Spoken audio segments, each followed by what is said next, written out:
Gedende payız geldi içime.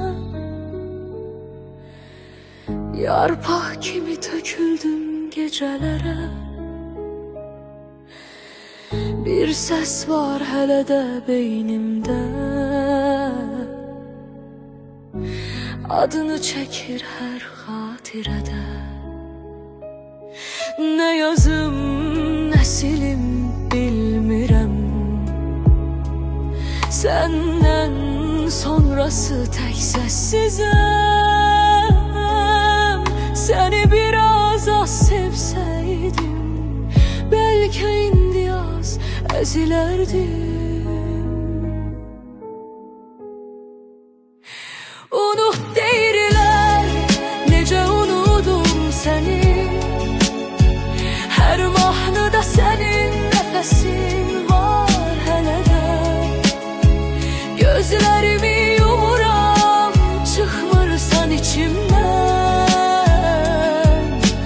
Gör kimə qaldı bu ürək sən gedəndən. Gecə oldu sənsiz soyuq divarlar. Mesaj yazıram amma silirəm yarımçıq. Deyirlər keçər amma keçmir zaman.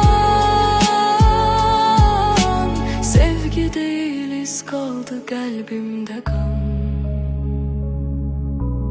Əgər bir gün qayıtsan, səni eyni tapmazsan. Çünki o saf ürək artıq sənə inanmaz yar. Unut deyirlər amma necə inanım. Bu ürək səndən başqa kimə yanım. Biraz sevgi, biraz qırıq xatirə. Sən oldun həyatımda bir cəza, bir dua.